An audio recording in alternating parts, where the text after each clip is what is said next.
Juan Carlos Félix, el pastor Miki, pastor salmista de la iglesia Taller del Maestro del Ministerio Kairos Casa de Dios. Buenos días, pastor. Buen día, pastor. Bienvenido Un aplauso ahí. a la cabina de la bacana. Buenos días, Dios les bendiga Amén. a cada uno de Amén. ustedes y bendiga a todos los oyentes de este espacio tan esperado por todos. Quiero bendecir a cada uno de los que puedan escucharnos por este medio.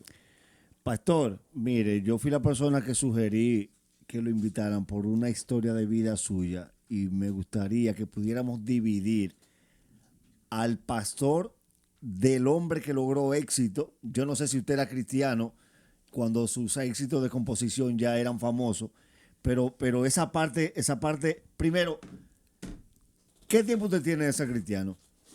Ya llevamos 11 años ya. 11 años. Tenemos 24 años, pero tuvimos una caída, o sea, nos descarriamos por seguir nuestros sueños de música.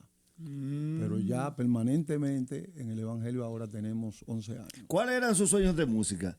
Mis sueños de música, lo de todo artista, llegar a ser famoso, tener dinero, una buena casa, tener lujos.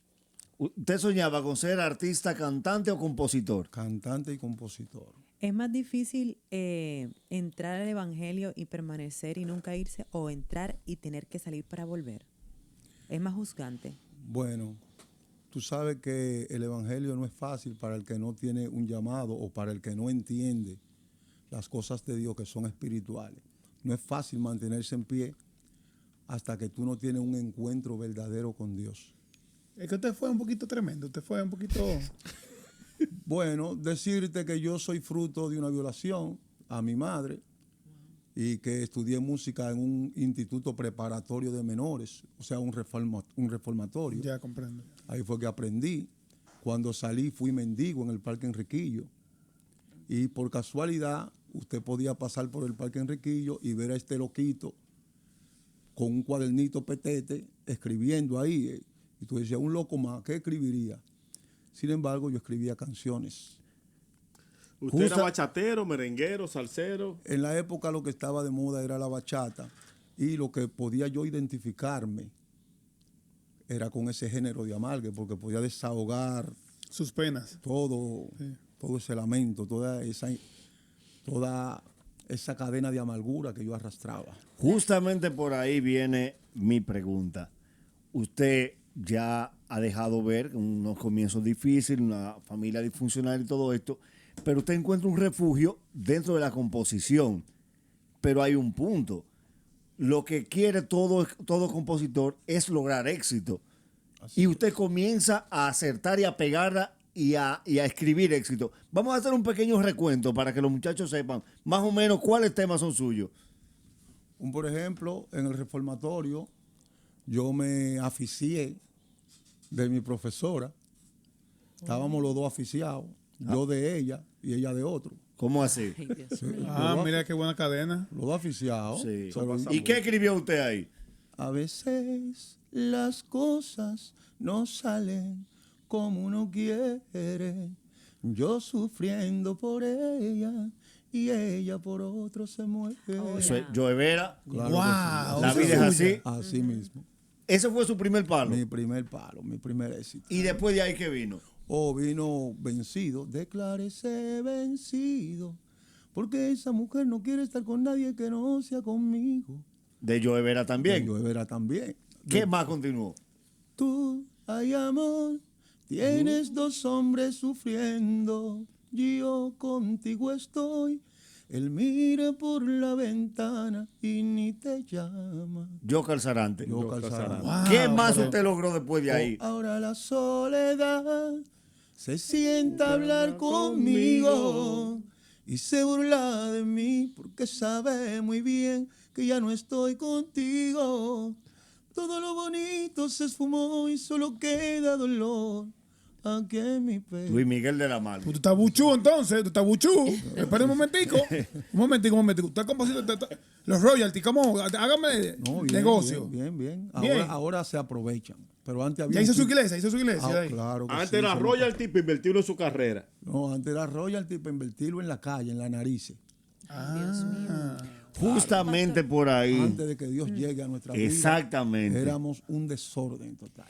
Pastor, me gustaría preguntarle algo. Nos cuenta de su historia y de su momento en la vida secular.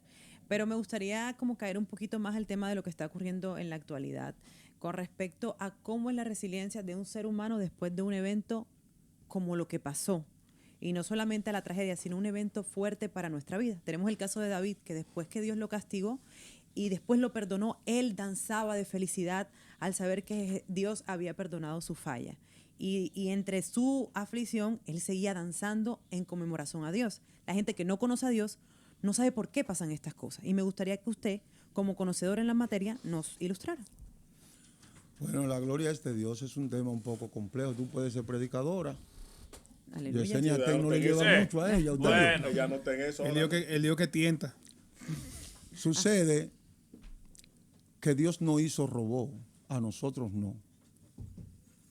Dios nos dio un libre albedrío, nos dio la potestad y el derecho de pensar y elegir.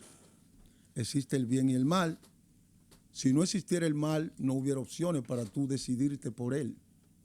Nuestro Dios es un Dios caballeroso que nos ama, pero nos dio la libertad de nosotros escoger lo que queremos para nuestras vidas. Para nadie es un secreto que más en este tiempo el hombre se ha venido encarrileando por un camino que él decidió. Él decidió. Si tú no le das el derecho a Dios de guardarte, de velar por ti, de estar contigo en todos los momentos, y aunque Él siempre está en todos los momentos, es muy difícil que Él te tome la iniciativa por encima de tu decisión. Si tú lo pones a Él, si tú lo eliges a Él como dueño de tu vida, cuando Sadrach, Mesach y Abednego fueron echados al horno de fuego, Dios estaba ahí con ellos. Cuando Daniel fue echado al pozo de los leones, Dios estaba ahí con ellos. Y aún en el Jet-Set, aunque ustedes no lo crean, el primer rescatista que llegó a ese lugar se llama nuestro Señor Jesucristo. Porque nosotros podemos decidir o evaluar entre la vida y la muerte y no sabemos en realidad qué nos conviene más, porque nosotros estamos enfocados en este ensayo que es la vida aquí en la tierra y nunca pensamos en la vida eterna. Pero déjame decirte que bajo de esos escombros estuvo Jesús salvando almas que nunca decidieron por Él. No tuvieron la oportunidad de decidirse por Él. Ellos tuvieron la decisión en esa noche, o vamos a la iglesia o vamos al Jet-Set. Ellos decidieron ir al Jet-Set. Pero esos eran criaturas de Dios, que Dios nunca lo desamparó, que nunca le dieron la oportunidad, pero ahí en ese momento, yo me imagino que clamaron y Dios estuvo ahí salvando almas. No todo el que falleció en ese lugar perdió su alma, porque ahí estaba Jesús cuidándolo de él, su criatura que él creó.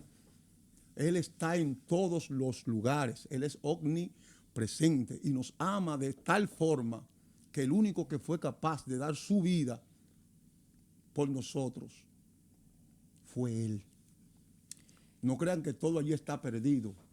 Al contrario, yo estoy orando para que los dueños de ese lugar cedan, para que ese lugar donde se perdieron vidas sea un lugar para rescatar vidas y almas y que sea convertido después de su demolición en un templo, en una iglesia para salvar almas. Pastor, ¿cómo se da el hecho de que ya usted es conocido, de que ya usted tiene esa vena artística, pero es algo del mundo, y ya usted está obteniendo dinero, que es lo que todo el mundo quiere, el reconocimiento? ¿Cómo se da el paso a usted decir, sí, esto llena parte de mí, pero en realidad mi llamado es al evangelio? En realidad ya yo no escribo canciones Del mundo. seculares, no. Inmediatamente Jesucristo llegó a mi vida, yo entendí que mis canciones eran un aporte al mundo de las tinieblas y decidí empezar a escribir y a cantar, a adorar solamente al que me sacó de las tinieblas y me llevó a la luz. En ese tiempo que usted estaba adicto, que usted mencionó, cuando usted mencionó la nariz, sí hizo referencia, ¿verdad? A que usted tenía algún tipo de adicción. Sí. ¿Qué tipo de adicción tenía y cómo usted pudo salir de ella? Porque en este momento tal vez hay algunos jóvenes, adultos, que tienen algún tipo de adicción.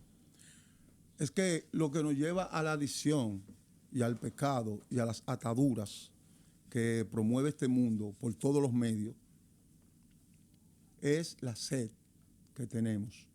Tenemos un vacío dentro, todo el mundo ha escuchado hablar de ese vacío, ¿verdad? Entonces hay una sed, hay una ansiedad por llenar ese vacío. Entonces eso nos arrastra a llevar con nosotros hábitos que no son convenientes para el ser humano.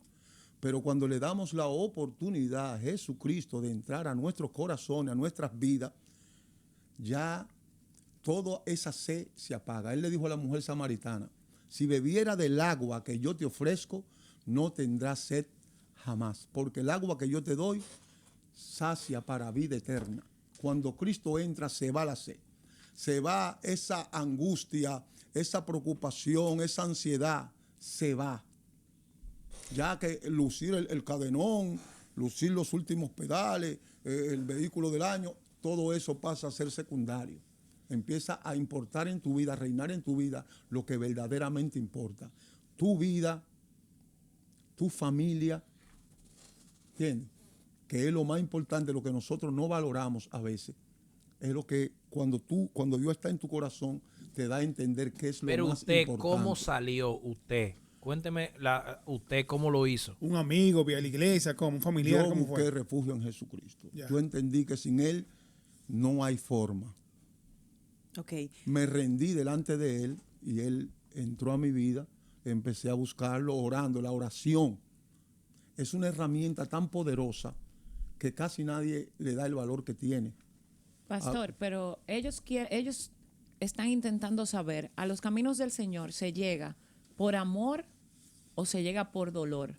¿Qué fue esa situación que le hizo usted dejar todo lo que usted estaba haciendo en el mundo secular y lo hizo entrar a los caminos de Dios? ¿Cuál fue esa situación per se que a usted le pasó? Dios siempre va a buscar una manera de llamar tu atención, porque el propósito de Él es salvarte.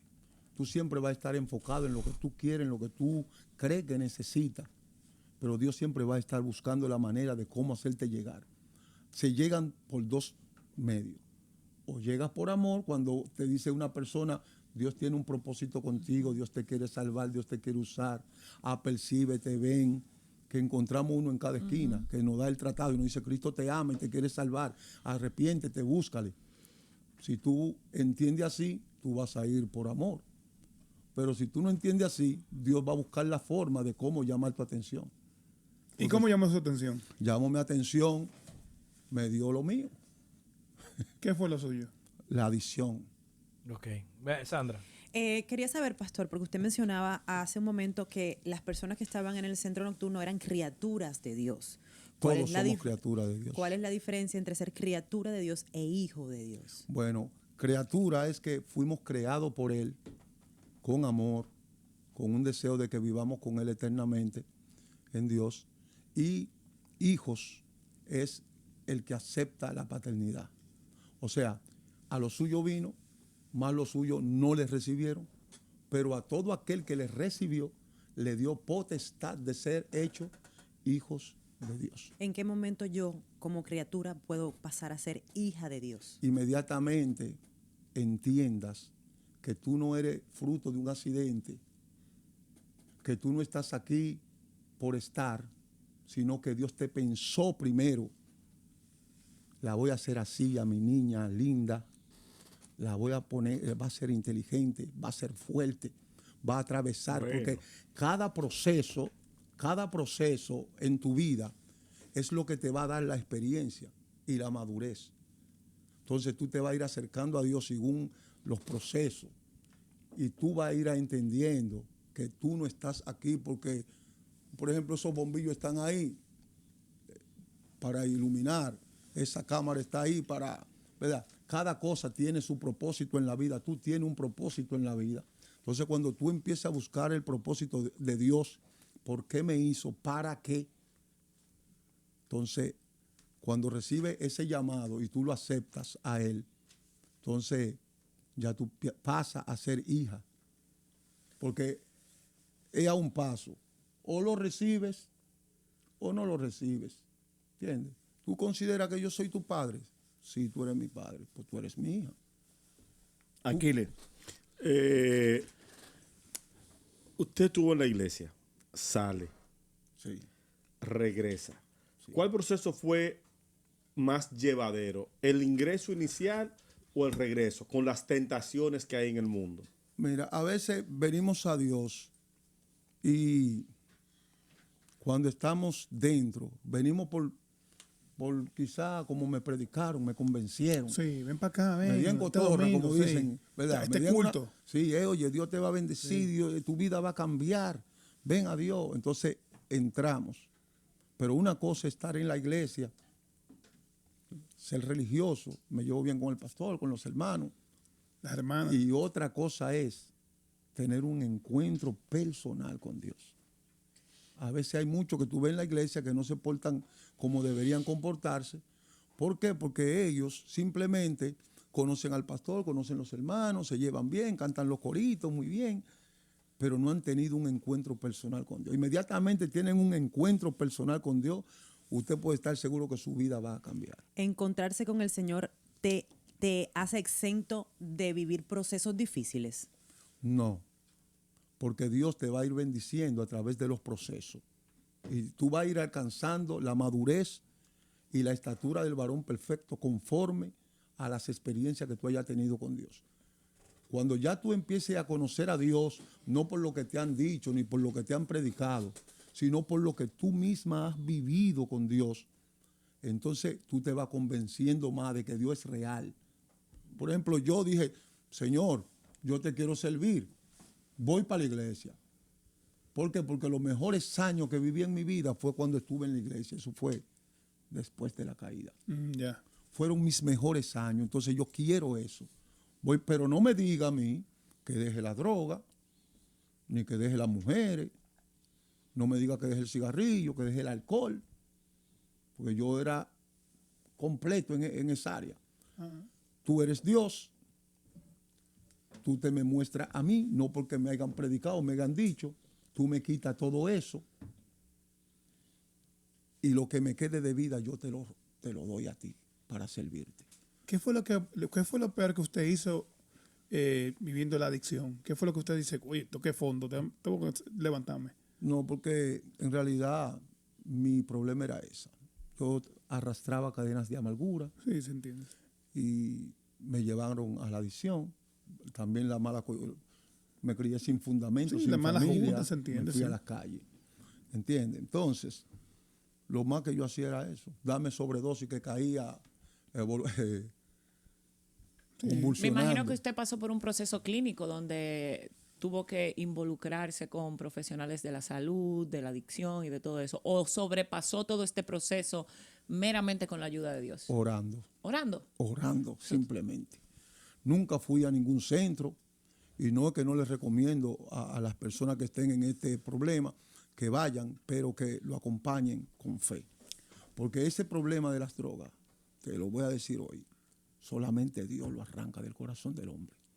Porque es una herramienta poderosa que el enemigo utiliza para esclavizar a las personas y para apartarlo más de Dios, para que no sepan la identidad que tienen como hijos de Dios. Jesucristo es más que suficiente. La fe es más que suficiente para cualquier problema, llámese deuda, llámese depresión, llámese enfermedad, llámese... La fe es más que suficiente. La fe no es humana. La fe no es terrenal. La fe es un don de Dios. Un don significa un regalo. Eso viene de arriba. Con la fe tú puedes resolver todos tus problemas, hasta de deuda. Creer en Jesucristo, esa es la solución. Muchas gracias, pastor. Muchas gracias. ¿Cómo la gente se comunica con usted, hermano? Bueno, @Pastor Mickey en Instagram, ¿verdad? En Facebook, Mickey La Sangre. Porque así ¿Mickey se qué? llama ¿Mickey La qué? Sangre. Mickey La Sangre. Así se llama un ministerio de adoración que tenemos. Ve, porque la sangre de Cristo. ¿ve? Que me fui como... No, estate quieto. Muchísimas gracias. Ahora viene el único bloque al que nos interesa meterle.